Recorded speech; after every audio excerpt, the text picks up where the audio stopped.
मोहन नायक और मैं चूं चूं की गप्पों में आप सबका स्वागत करता हूं, आपका वंदन करता हूं, अभिनंदन करता हूं।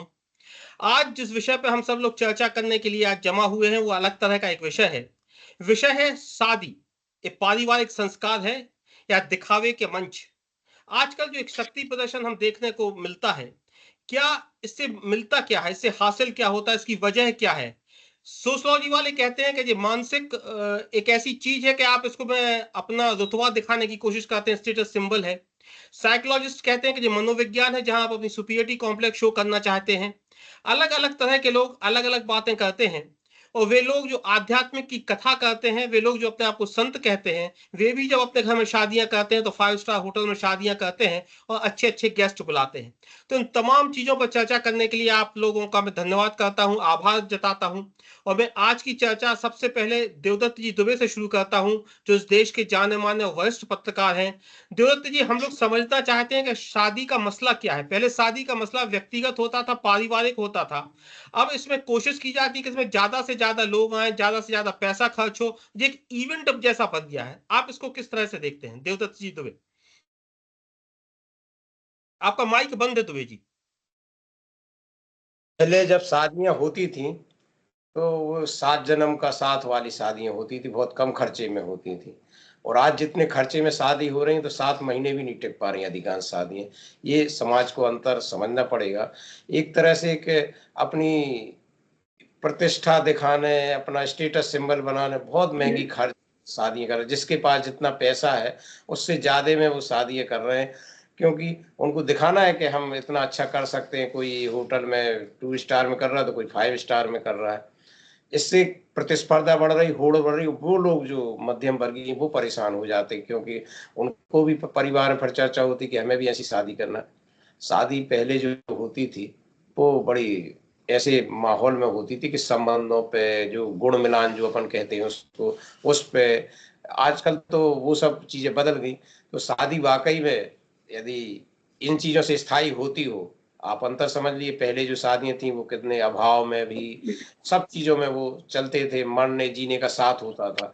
लेकिन जितनी महंगी शादियां हो रही, जितनी आधुनिक तरीके से शादियां हो रही, वो ज्यादा लंबे नहीं टिक पा रही।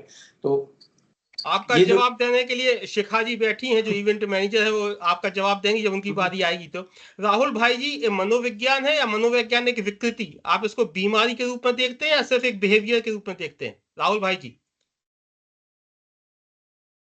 ये मनोविकृति नहीं है, लेकिन विषय ये है कि यहाँ व्यक्ति की अपनी एक पहचान का सवाल, अपने अस्तित्व का या अपनी पहचान का सवाल एक जुड़ता है, और अनइक्वालिटी से जो बहुत ज्यादा जुड़ा हुआ है।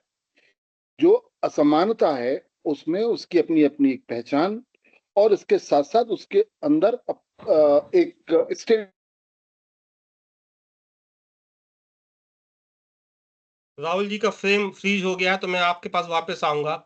मैं दस्तारा सॉल्यूशन के जो जी हाँ, बोलिए बोलिए सर, आपका फ्रेम फ्रीज हो गया था। जो आपने कॉम्प्लेक्स की बात की है कि कॉम्प्लेक्स है, ये एक किस्म का ऐसा कॉम्प्लेक्स है जो अनइक्वालिटी में पैदा होता है, और इसके साथ साथ एक तरीके की जो कहना चाहिए, हमारी अपनी पहचान को ओवर एम्फेसाइज्ड वे में अपना एक्सप्रेस करना, उसका एक हिस्सा होता है। शिखा, दूसरी बात भी आपके पास आ गई, कॉम्प्लेक्स। आपका कई जवाब आपको देने हैं। अब मैं चलता हूं दस्तारा सॉल्यूशन के जो सीईओ हैं, मिस्टर विनोद फोतेदार। सर, इस पूरे तरीके को आप जैसा देखते हैं वो आपका व्यक्तिगत मामला है, बोलिएगा। लेकिन मेरा एक प्रश्न ये भी है कि आप पूरी दुनिया घूम के आए हैं, इसलिए क्या विदेशों में भी शादियां स्टेटस सिंबल हैं? क्या आप वहां पर भी ऐसा देखते थे या सिर्फ इंडिया में ये फितूर है? विनोद फोतेदार जी। देखिए, सभी को नमस्कार। मैं इसको थोड़ा डिफरेंट तरीके से देखता हूँ। अगर शादी जब होती है तो उसमें आप अपने जितने भी क्लोज रिलेशन होते हैं, या आपके जो दोस्त होते हैं, या आपके कस्टमर्स, मैं बिजनेस के पर्सपेक्टिव से बोल रहा हूँ, आपके कस्टमर्स, क्लाइंट्स, आप इन सब लोगों को न्योता देना ही चाहते हैं, आप उनको बुलाना चाहते हैं, क्योंकि over a period of time ये आपके दोस्त बने होते हैं।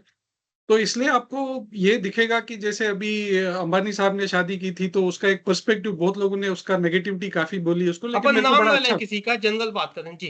हाँ मतलब मेरे को पर्सनली बड़ा अच्छा लगा कि हम्म। उन्होंने जिस तरीके से किया, अच्छा किया, एक इंडियन कल्चर को सोच समझ के प्रेजेंट किया। और बहुत अच्छा लगा मेरे को, भले ही लोगों ने कितना भी विरोध किया हो उसका।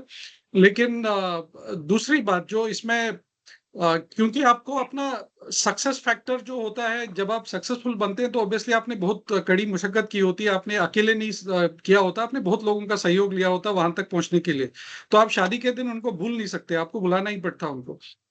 इसका दूसरा एक फैक्टर है एम्प्लॉयमेंट, कितनी एम्प्लॉयमेंट, अगर किसी ने लेजिटिमेटली पैसा कमाया है और अगर उस दिन वो उसको सेलिब्रेट कर लेता है, तो जो नहीं कमाया उतना उसको बुरा नहीं मानना चाहिए उस बात का, क्योंकि इन्होंने मिलके अगर मेहनत की है और कमाया, इस उस दिन भी इतनी एक इंडस्ट्री है ये शादी का है, बहुत टाइम से इकोनॉमिक एक्टिविटी है ये, और उस दिन अगर खर्चे करते हैं तो उसमें आप देखिए कितने लोगों की एम्प्लॉयमेंट जनरेट होती है उस टाइम पे। एक जैसे आप शिखा जी का बता रहे थे, भी इसी इंडस्ट्री से है बिफोर द शो स्टार्टेड, तो ये इनके नीचे भी पता नहीं कितने लोगों को ये फिर उस दिन एंगेज करते होंगे जो अदरवाइज में भी दूसरे किसी जॉब के लिए एलिजिबल नहीं है। तो उसको उस तरीके से ना देखें कि कोई अफोर्ड नहीं करता और किसी ने अफोर्ड किया उसने काफी अच्छे से किया।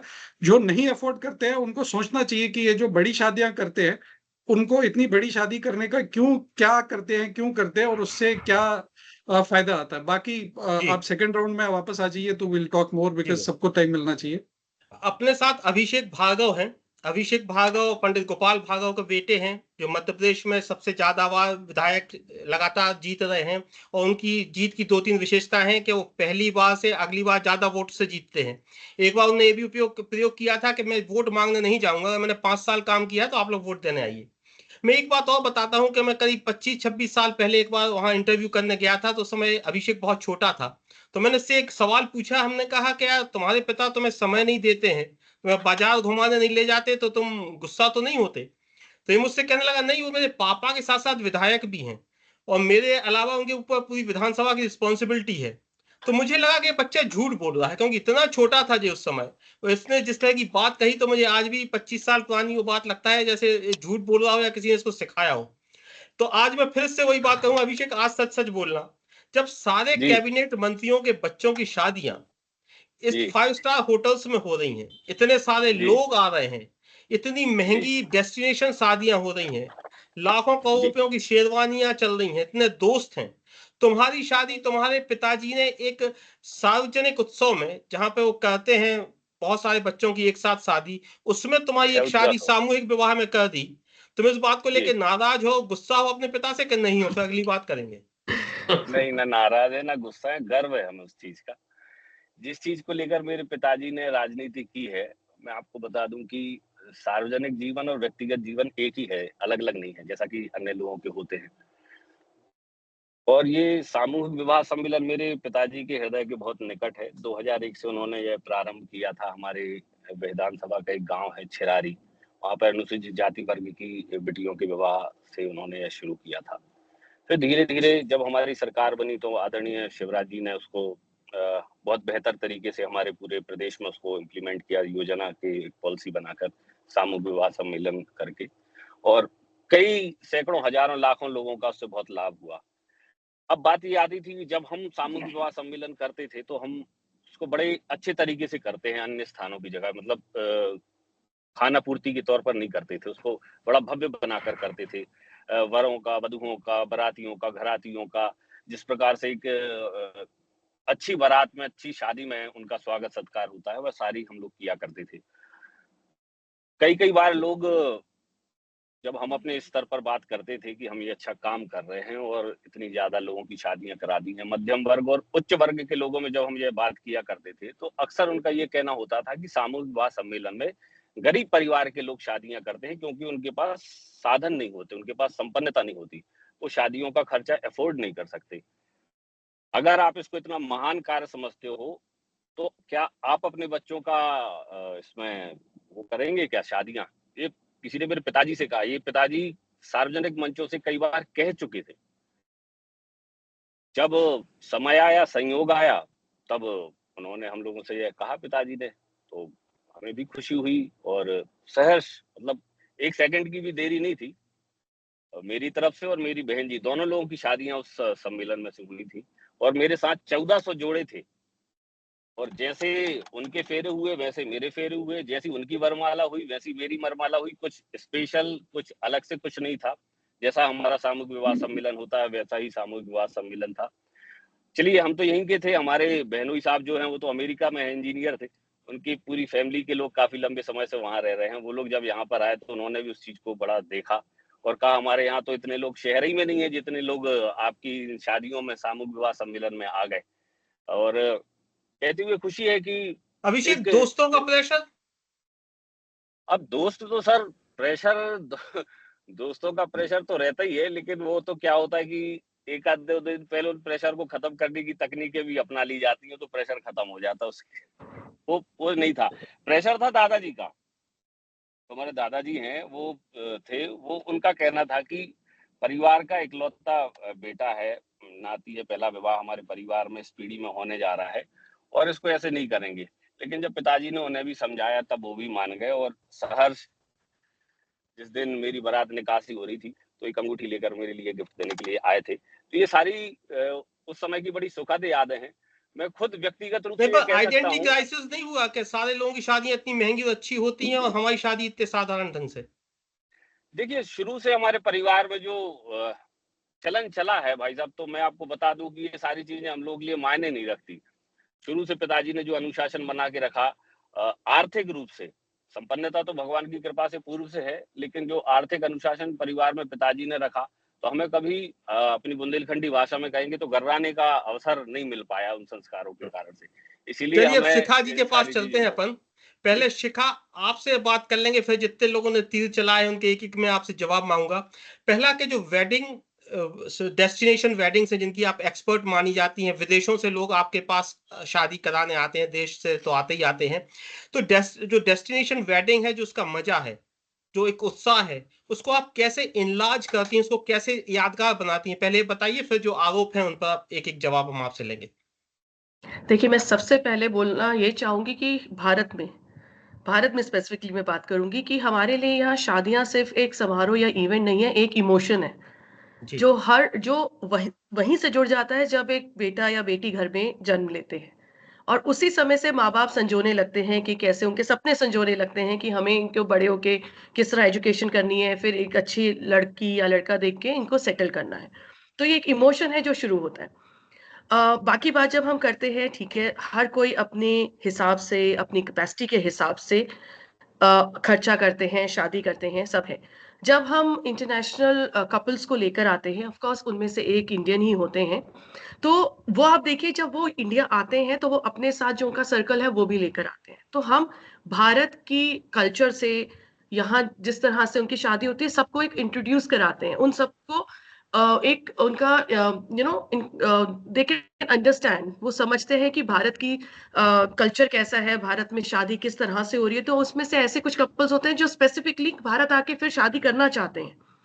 तो हम ये देखें कि जितनी हमारी सभ्यता है, वो और लोगों तक भी पहुँच रही है। सिर्फ नेशनल नहीं, इंटरनेशनल गेस्ट भी आ रहे हैं जो उससे समझ रहे हैं, देख रहे हैं, यहाँ सब कुछ चीज़ों के हिसाब से चल रहे हैं। जैसे कुछ क्वेश्चंस अभी बातचीत हो रही थी कि बहुत एक्सॉर्बिटेंटली हाई। एक बात मैं जानना जी। चाहूंगा कि आपने हल्दी जैसे हो जाती थी शादी में, पता भी नहीं चलता था, या जी। दूसरी संगीत हो जाता था, आपने हर चीज को इवेंट बना दिया, बताइए। अब ये देखिए, अगर हम अब बात करते हैं कि एक डेस्टिनेशन वेडिंग की मैं बात करती हूँ, तो डेस्टिनेशन वेडिंग अगर देखा जाए तो एक तरह से बहुत ही इनक्लोज लोग जाते हैं उसमें। 100, 150 या 200 बेसिकली डेस्टिनेशन वेडिंग वो होती है। तो उसमें आप 2 दिन के अंदर सारी चीज़ें अपनी रस्में पूरी कर रहे हैं। आप उसमें स्पेसिफिकली कई बार होता है कि आपके सिर्फ रिश्तेदार ही वहाँ जा रहे हैं और हम एक्सॉर्बिटेंटली बाकी लोगों को वहाँ नहीं ला रहे हैं।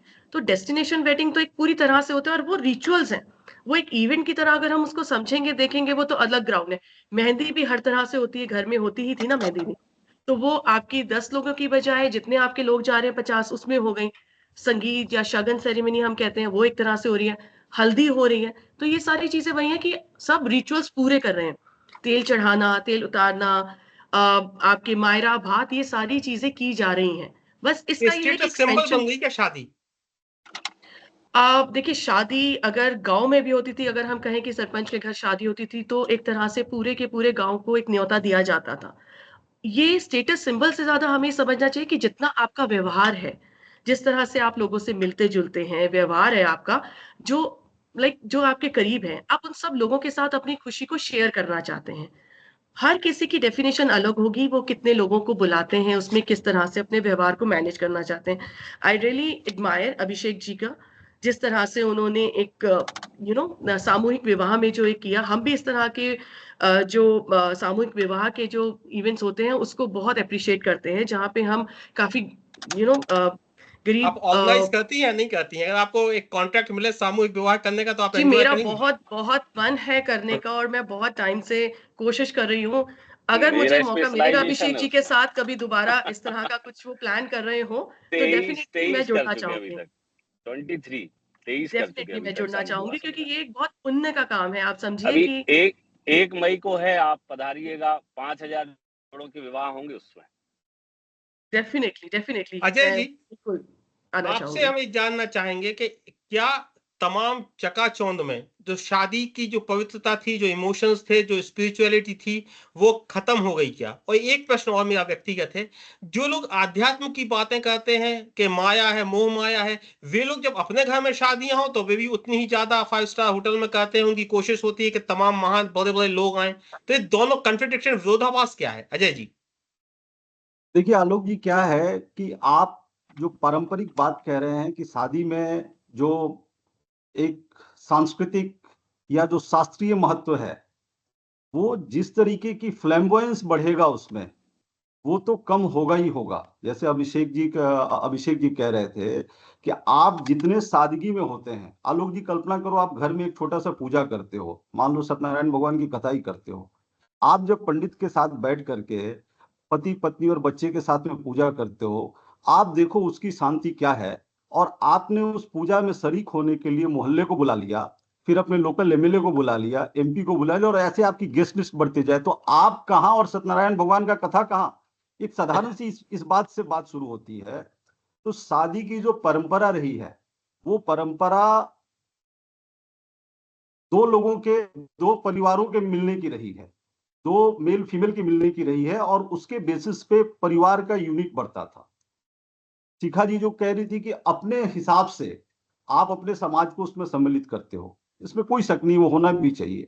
लेकिन जो राहुल जी कह रहे थे और जो विनोद जी कह रहे थे कि एक स्तर पे आकर के आपका सेल्फ स्टीम, और जैसे कि विनोद जी कह रहे थे कि सेल्फ स्टीम भाई जो जहां पे है उसके लेवल का होगा। अब उस लेवल की डेफिनेशन यहां से बदलना शुरू होती है, जहां से इवेंट कंपनियां आ जाती हैं और शादी एक बड़ा बिजनेस हो जाता है, व्यवसाय हो जाता है। मुझे याद है 2004 में दो शादियां हुई थी, और दोनों बहुत ही कॉन्ट्रडिक्टरी थी, और दोनों बहुत ही वेल नोन हुज हु जो थे ना, उनके बच्चों की शादी हुई थी। एक बहुत चर्चित बिजनेस फैमिली के दो बेटों की शादी हुई थी, जी। और वो हिंदुस्तान की सबसे महंगी शादी थी। हम्म, और अभी के तुलना में जो जो अभी अंबानी फैमिली की शादी हुई है, जैसे कि खर्चे की बात होती है, अगर उस समय के हिसाब से देखा जाए तो आज जो खर्च हुआ उससे ज्यादा वहां खर्च हुआ था। और उसी समय एक हुज हु के लिस्ट में प्रमोद महाजन जी आते थे। प्रमोद महाजन जी की बेटी की भी शादी हुई थी इस साल, और कहीं मैं ढूंढता रहा कि यार ये कहीं खबर है कि नहीं, ये कहीं चर्चा में है कि नहीं, कहीं चर्चा में वो बात नहीं थी। जब पता चला तो पता चला कि आडवाणी जी और वाजपेयी जी गए थे बड़ी सादगी से, और एक छोटे से मतलब कि फंक्शन में उन्होंने शादी कर लिया, किसी को इनवाइट ही नहीं किया। तो आप अपने आप को दिखाने के लिए, जो अभी तक माने दुनिया की सबसे बड़ी शादी और खर्च के हिसाब से मानी जाती है, वो 2016 में एक रशियन ओलिगार्क थे, उन्होंने अपने बेटे की शादी की। अब वो शादी में 2016 के हिसाब से $1 बिलियन का खर्च हुआ था। $1 बिलियन के खर्च में जो सबसे चर्चित दो बातें जो मुझे दिखी थी, वो एक ये कि जेनिफर लोपेज आई हुई थी, उनका एक शो हुआ था, और शो के बाद में 2 घंटे के लिए रशिया का एक मॉल था जो खोल दिया गया था, और उनको खुले छूट दी गई थी कि आप जाकर शॉपिंग करो। और जो दुल्हन थी उसके लिए 12.5 किलो के वजन का कपड़ा दिया गया था, जो भी उसके अटायर हो। वो दोनों चीजें चर्चा में थी। आप बताइए, जहां पे चर्चा इस बात की हो, जहां पे ध्यान इस बात की हो कि कौन सा बड़ा गेस्ट आ रहा है, और हिंदुस्तान के नाक को ऊंचा उठाने के लिए मैं किस देश के डांसर को बुला करके यहाँ नचवाता हूं और मैं कहता हूं कि मैंने हिंदुस्तान का गौरव इसे बढ़ाया है। आप गौरव बढ़ाइए, आप अपने समाज को बढ़ाइए, आप अपने लेवल से जो बात करते हैं वो सब सही है। दिक्कत वहां शुरू हो जाती है कि जब आप अपने लेवल को क्रॉस कर जाते हैं। देखिए, बहुत ऐसे लोग हैं जो बिजनेसमैन हैं, उनके बिजनेस का पार्ट है वो अपनी चीजों को एक्सपैंड करते हैं, जैसे कि विनोद जी कह रहे थे। दादा मैं लेकिन आपके पास फिर आता हूं अगले राउंड में। ये सेकंड राउंड होता है, इसमें 2-2 मिनट के लिए मैं फिर आप लोगों के पास आऊंगा और दूसरे राउंड में हम सॉल्यूशन की बात करते हैं। तो राहुल भाई जी, क्या सॉल्यूशन है? क्या कॉम्प्लेक्स का इलाज क्या है इसका? क्या महंगी शादियां किस तरह से आप इसका, अगर इसको बीमारी मानते हैं तो इसका इलाज क्या है? देखिए, ये आर्थिक बीमारी का सवाल है, ये मानसिक बीमारी का सवाल नहीं है। आर्थिक बीमारी का मतलब ये है कि जो असमानता का वातावरण है और एक जो बहुत बड़ा तबका है वो जिस तरीके से अपनी पहचान को एस्टेब्लिश करने की कोशिश कर रहा है और उसमें सबसे अच्छे मौके ढूंढता है। शादी का मौका सबसे बड़ा मौका होता है जब वो लोगों को बुलाता है। शादी का एक अच्छा उत्सव सामान्य तौर पर भी हो सकता है। तो वो जो बीमारी है वो उस बीमारी की वजहों में असमानता सबसे बड़ा एक कारण है और उसको मिटाए बगैर, उसको हटाए बगैर या उसके खिलाफ लड़े बगैर एक बात। दूसरी बात ये है कि हमारी पढ़ाई, हमारी शिक्षा का भी उसमें बहुत बड़ा रोल होता है। हमारी शिक्षा में हमारे पास वो वैज्ञानिकता नहीं है जो हमारे विवेक को उस लेवल पर कि हम मनुष्यों के बीच में कोई भेद नहीं है, लॉजिकली ये तय करने में हमें मदद करे। ये सबसे बड़ा सबक परेशानी का विषय है। तो यहाँ विनोद जी के शिक्षा के पास स्तर जाते हैं। पर विनोद जी, राहुल जी जो बात कह रहे हैं कि आपने कहा कि हम अपने लोगों को बुलाते हैं, इसमें किसी को कोई बुराई नहीं होगी, हम अपने लोगों के जो बिजनेस के लोग हैं उन तमाम लोगों के साथ एंजॉय करते हैं, इसमें किसी को बुराई नहीं होगी। लेकिन एक दूसरे समाज के एक हिस्से में क्या कंपटीशन पैदा करता है? मैं इसको जानना चाहता हूँ विनोद जी। देखिए, आप इनोवेशन, क्रिएटिविटी और एक इंडस्ट्री और इकोनॉमी को बंद नहीं कर सकते क्योंकि somebody is feeling jealous there कि कोई ये बहुत ही नकारात्मक सोच है कि अगर मैं ये सोचूं कि एक प्रॉपर इंडस्ट्री, मैं बता रहा हूँ, मैं इस पे पूरे एक दिन की डिस्कशन कर सकता हूँ। जो मैं specifically I was so thrilled अभी तो सिर्फ 2 ही मिनट करना है। हाँ, मतलब आई वाज, मतलब बहुत अच्छे से मेरे को फख्र, प्राउड होता है कि मैं नहीं अफोर्ड कर सकता, लेकिन जिस तरीके से वेल थॉट और जो भी उनका इवेंट मैनेजर रहा होगा, जो भी ऑर्गेनाइजर रहा है अंबानी फैमिलीज का उस टाइम पे, मेरे को बड़ा फख्र हो रहा था कि हर जगह उन्होंने क्या थॉटफुली एक एक चीज पिक करके रखी थी। लेकिन उसकी उतनी सोच होनी चाहिए समझने की, वो उन्होंने कितनी अच्छी ब्रांडिंग करी है हमारी। बट लेकिन पॉइंट ये है कि उससे हमको, अगर मैं अफोर्ड नहीं कर पाता, उसका मतलब मेरे को उस कंपटीशन में नहीं जाना। मेरे को ब्राइबरी करके, किसी को हरास करके, या मुझे अपने बच्चे की जो जिससे शादी करनी है उसकी फैमिली को हरास करके उसमें जबरदस्ती वैसी शादियां कराऊंगा, वो बड़ा क्रिमिनल एक्ट है। उससे बचना चाहिए, उस चीज के बारे में सोचना चाहिए, ना कि ये जो, देखिए वो एक बिलियनियर फैमिली है, उन्होंने पैसा कहीं ना कहीं यूज करना है और उसको बखूबी इतनी अच्छी तरह यूज कर लिया, कोई टेंशन नहीं है उसकी। लेकिन जो गलत तरीके से गलत पैसा, अब मेरे सामने कई एग्जांपल्स है ऐसे कि जो नाम नहीं लेंगे किसी का भी, कि आज बच्ची की शादी है तो एक को फोन करेंगे भाई ये लगा देना, दूसरे को फोन कर दिया कि खाने का अरेंज कर देना, टेंट का अरेंज कर देना, कुर्सियों का अरेंजमेंट कर देना, गाड़ियों का अरेंजमेंट कर देना। अपनी जेब से कुछ लगाने नहीं, पूरी पूरी सबको तंग करके वो शादी को अरेंज करना। उस कंपटीशन में नहीं पड़ना है। जिसने किया है उसने क्यों ऐसा किया उसको समझने की जरूरत है, और जो अच्छे से लेजिटिमेट मनी से करते हैं उसको, नंबर 1।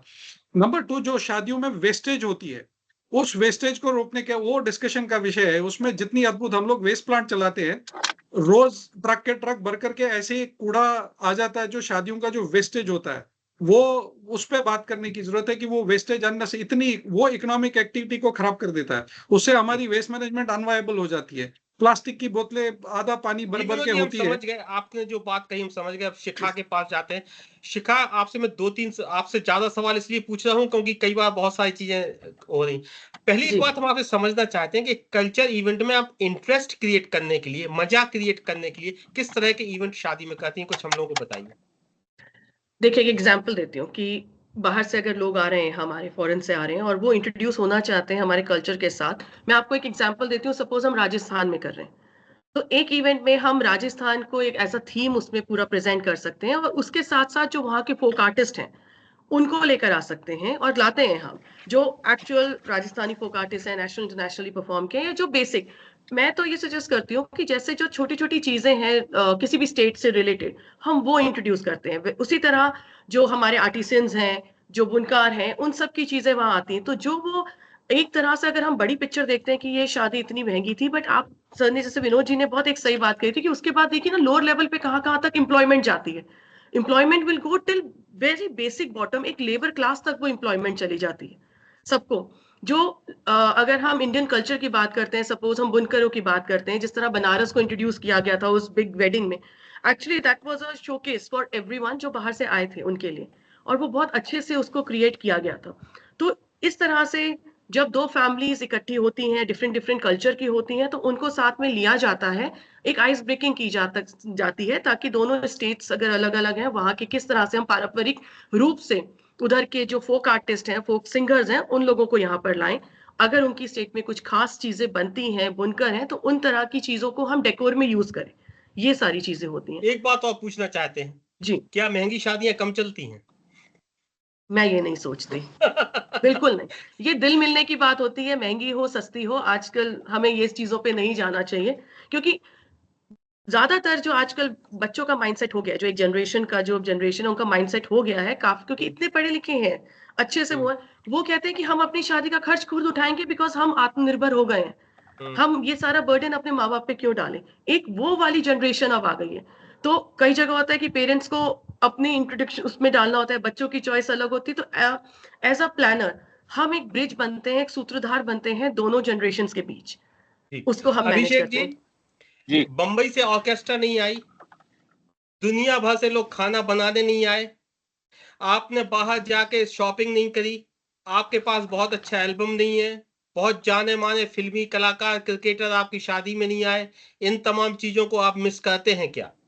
नहीं, बिल्कुल नहीं, इनकी कोई आवश्यकता नहीं है। ओशो ने कहा था कि शादी एक नितांत निजी विषय है, इसको प्रदर्शन की चीज नहीं बनाना चाहिए। वास्तव में मैं इसको भी ये मान के चलता हूँ कि ये आपकी बहुत ही निजी जिंदगी का विषय है। अब तो लोग तरह तरह से इसको सेलिब्रेट करने लगे हैं। खासतौर से जब सनातन के रूप में अपन उसको जोड़ के देखते हैं, तो कहीं से कहीं तक पूरी शादी में 1% भी सनातन धर्म या संस्कृति दिखती नहीं है। ये मुंबई दिल्ली की बात नहीं है, ये छोटे कस्बों में भी ये समस्या पैदा हो गई है और सुधार हो रहा है। मैंने स्वयं देखा है, हमारे यहाँ की कुछ समाजों ने रात्रि में शादियां बंद की हैं और दिन में शादियां कर रहे हैं। और दिन में शादियां करने से बहुत सारी चीजें जो रात्रि में क्या कहना चाहिए उसका, गलत चीजें जो उसमें आ जाती थी, जैसे शराब इत्यादि और ये सब फुहड़ता आ जाती थी। दिन की शादियों में उनसे बहुत ज्यादा बचत होती है और धीरे धीरे छोटे छोटे स्तर पे अगर समाज इन चीजों को अपनाना शुरू करेंगी, जो कुरीतियां एक प्रकार से कहना चाहिए हमारी इतनी पवित्र संस्कार में आ गई हैं, उनके खिलाफ में अगर हम बात करना शुरू करेंगे तो निश्चित रूप से बदलाव आएगा। ज्योति जी, कहा जाता है कि जो पत्रकार होता है उसे कितना ही अच्छा खाना खिलाओ, वो कहेगा कि एक सब्जी थी जिसमें नमक नहीं था और एक प्रकार की रोटी थी जो जली थी, वो कुछ ना कुछ ऐसा खोज लेता है। आपको लगता है क्या कि जो ये शादियां हैं जो बहुत भारी भरकम हो रही हैं, इनमें एक तरह का भ्रष्टाचार भी आपको देखने को मिलता है क्या ज्योति जी? बिल्कुल। मैं यही सबसे यही कहता हूँ कि आप ऐसा काम करिए जो बहुसंख्यक समाज को, जो सबको समाहित हो, सब अनुसरण कर सके, सबका उसमें अपना इन्वॉल्वमेंट किसी को ना हो। तो जो जितना पैसे वाला होता है, हम तो यही देख रहे हैं कि उतनी महंगी शादी करता है। तो जो जिनके पास पैसे नहीं, रिश्तेदारी में होता है कि एक रिश्तेदार अमीर हो गया, एक गरीब है, तो अब जब वो उनके यहाँ शादी में जाते हैं तो देखते हैं उनके घर वाले भी कहते हैं ऐसी शादी करो।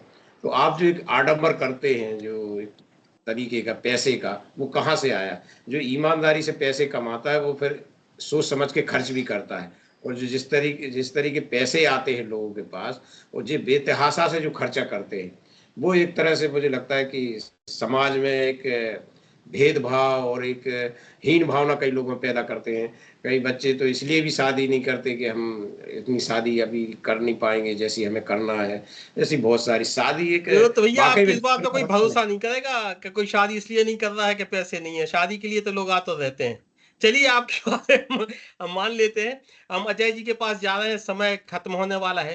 अजय जी, जो शांति का मजा है वो ठीक है, आपकी इस बात से हम सहमत हैं, लेकिन सबसे महंगे कपड़े आप पहन रहे हैं, आपकी शादी में बहुत सारे लोग आ रहे हैं, बहुत तेज बैंड बज रहा है, बहुत म्यूजिक बज रहा है, बड़ी बड़ी हीरोइनें डांस कर रही हैं, ये भी तो मजा है। शांति में मजा है, लेकिन इस उत्तेजना में भी तो मजा है। अजय जी। नहीं, बिल्कुल आलोक जी, मजा तो है, लेकिन आप एक पत्रकार हैं। आप सोचिए, कुछ सालों पहले तक बहस इस बात की होती थी कि दहेज एक समस्या है। शादी से संबंधित अगर कोई समस्या दिखती थी तो दहेज दिखती थी, और समाज के लिए बहुत बड़ी समस्या थी। और आज कहाँ हम चर्चा कर रहे हैं हाई प्रोफाइल वेडिंग की। और हाई प्रोफाइल वेडिंग, आप जहां भी बिजनेस चला जाता है, आप जहां भी इंडस्ट्री को लेकर चले जाते हो, आप कहीं भी घुसा सकते हो ना। बच्चे का जन्म लेना एक बहुत ही साधारण प्रक्रिया है, और बच्चे का जन्म लेना भी बहुत बड़ा इवेंट है। और उस समय से लेकर के आप हमारे संस्कारों में देखिए कि कैसे इवेंट घुस गया है, और इवेंट ने घुस करके हमारे सामाजिक समरसता को, सामाजिक इनइक्वलिटी को किस तरीके से एक्सपोज कर दिया है। मुझे तो लगता है कि ठीक है, जिसके पास अफोर्डेबिलिटी है, लेकिन ये क्या होता है कि एक चैलेंज हो जाता है। जो अभी सिका जी ने कहा कि कुछ बच्चे ऐसे हैं जो कि खुद अर्न करते हैं, और वो कहते हैं कि ठीक है, वो चाहते हैं कि उनकी इस लेवल की शादी हो। लेकिन जिन हाई प्रोफाइल शादी की हम बात कर रहे हैं, वो बच्चे तो अपने पैर पे भी नहीं खड़े हैं, और वो सारी शादियां उनके पेरेंट्स अपने सेल्फ स्टीम को दिखाने के लिए करते हैं। तो ये तो एक समय हमारे समाज के पास लिए कम चैलेंज है, होते जा रहा है। समय कम, इसलिए मुझे कंक्लूड करना पड़ेगा। आखिरी एक लाइन में शिखा से पूछूंगा। शिखा, आपको क्या लगता है, क्या अगर हम पैसा खर्च करते हैं तो इससे मजा खरीदा जा सकता है? क्या मजा आ सकता है? हमारे बुंदेलखंड में कहीं शादियां हम लोगों के लिए तनाव होती थी, कहीं सिलेंडर का इंतजाम करना है, खाने का इंतजाम करना है, मेज का इंतजाम करना है, 6 दोस्तों को लाना है कि जो खाने के लिए खड़े रहे। तो जब हम डेस्टिनेशन वेडिंग करते हैं तो वो सब समस्याएं तो कम होती है निश्चित रूप से। तो आपको क्या लगता है कि पैसा खर्च करने से क्या हम मजा खरीद सकते हैं? देखिए आलोक भाई, एक बहुत सिंपल सी चीज़ है। पहले जब शादी होती थी ना, घर के बड़े-बुज़ुर्ग मिलके हर एक ज़िम्मेदारी ले लिया करते थे। जो आपने कहा, कोई कुछ ला रहा है, कोई कुछ ला रहा है, सबने अपनी-अपनी ज़िम्मेदारियाँ ले ली। अब जो ट्रेंड है, अब जो जनरेशन है, उसमें बच्चे खुद चाहते हैं कि उनके माँ-बाप फ्री होके एन्जॉय करें। रिश्तेदार हैं, वो सब आके एन्जॉय करें। एक और अभिषेक ने बहुत अच्छी बात कही, जो दिन में शादी होने लग गई। अब देखिए कितना फ़र्क पड़ गया है। रात में शादी होती थी, आधे रिश्तेदार चले जाते थे। दिन की शादी में सारे रिचुअल्स, फेरे देखना, सारा एक पूरी फैमिली और जितने भी लोग आमंत्रित हैं, सारे बैठ के वो देख रहे हैं, समझ रहे हैं। तो ये चीज़ का फ़र्क पड़ा है। तो इसको देखिए, चलिए, अब मैं हम आप उसको सब लोगों का आभार जताता हूँ, तो आप लोगों को धन्यवाद देता हूँ कि आप लोगों ने कितना अपना महत्वपूर्ण समय हमें दिया, हमारे दर्शकों को दिया। हमारे दर्शक आने वाले समय में किस तरह की शादियां करेंगे ये उन पर है, लेकिन एक उनके पास एक किताब हो गई, विचारों का एक दस्ता हो गया कि वो आप सब लोगों ने जिस तरह से शादियों के अलग अलग रूप दिखाए, जिस तरह से अलग अलग तरीके से देखने का एंगल दिखाया, वो निश्चित रूप से हमारे दर्शकों के लिए एक बिजली का काम करेगा, लाइट का काम करेगा, प्रकाश का काम करेगा। मैं आप सब लोगों के लिए आभारी हूँ, आप सब लोगों को धन्यवाद देता हूँ, और आप सब लोगों के उज्जवल भविष्य की कामना करता हूँ। बहुत बहुत धन्यवाद, बहुत बहुत आभार। बहुत बहुत धन्यवाद भैया, थैंक यू।